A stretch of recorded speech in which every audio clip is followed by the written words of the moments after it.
वंदे मातरम।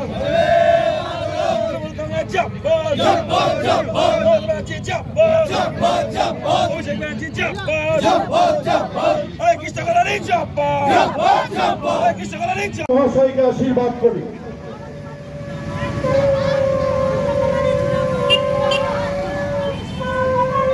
জিন্দাবাদ, তৃণমূল কংগ্রেস জিন্দাবাদ, মমতা বন্দ্যোপাধ্যায় জিন্দাবাদ, অভিষেক বন্দ্যোপাধ্যায় জিন্দাবাদ, তৃণমূল কংগ্রেস জিন্দাবাদ, আপনার অগ্নিকন্যা মমতা বন্দ্যোপাধ্যায়। দাদা, এমপিসিতে দাঁড়ানোর সঙ্গে সঙ্গে কালকে একটা ঘোষণা হলো যে দিল্লির ট্রেন আবার চালু হচ্ছে সপ্তাহে একদিন। কি বলবেন, কিভাবে মানুষকে এটা বোঝাবেন? দেখুন, মানে যিনি সাংসদ ছিলেন দেবশ্রী চৌধুরী 5টা বছর সাধারণ মানুষের সাথে যে হিসাবে লুকাচুরি খেলেছেন, আর সাধারণ মানুষের অধিকার আর এলাকার উন্নয়ন উনি স্তব্ধ করে দিয়ে চলে গেছেন।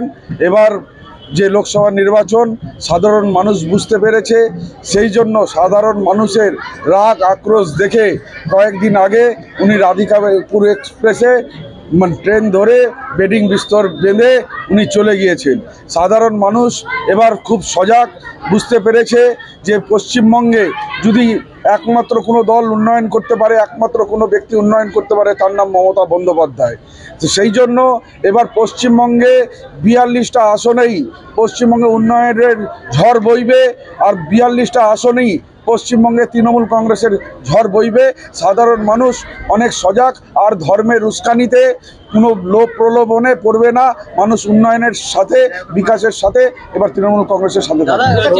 সৌমেন রায় তৃণমূল থেকে বিজেপিতে চলে যাওয়া এবং কালিয়াগঞ্জে এখনো পর্যন্ত তার না দর্শন নেই, কি বলবেন?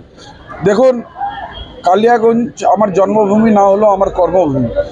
লাস্ট 25 বছর ধরে আমার ব্যবসায়িক প্রতিষ্ঠান বলুন, আমার ব্যবসা বাণিজ্য বলুন, কালিয়াগঞ্জের সাথে যুক্ত। আমি সাধারণভাবে কালিয়াগঞ্জের মানুষের সাথে আমার যোগাযোগ সম্পর্ক রয়েছে, আর মানুষের সাথে, মানুষের পাশে আমি থাকি।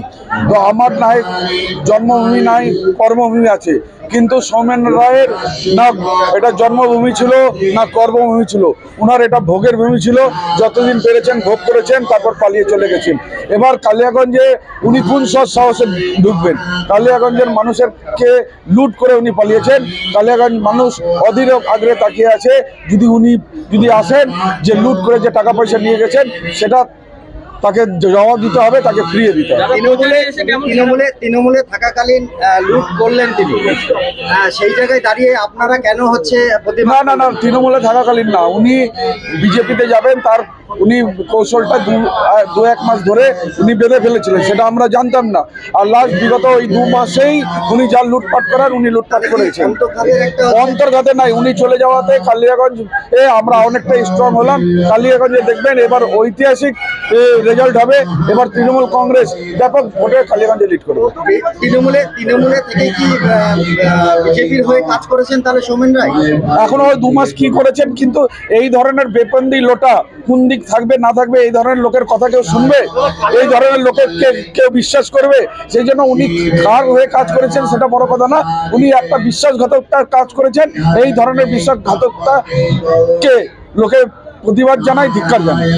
কালিয়াগঞ্জের ক্ষেত্রে আপনার কি ইচ্ছা আছে? প্রথম কি সেবাটা দেবে? দেখুন, প্রথমে আছে আজকে দূরপাল্লার যেটা 3টা ট্রেনের আমার দাবি থাকবে প্রাথমিকতা, কারণ এখান থেকে বহুত লোক চিকিৎসার জন্য সাউথে যান, কেউ ব্যাঙ্গালোরে যান, কেউ চেন্নাইয়ে যান, কেউ হায়দ্রাবাদে যান।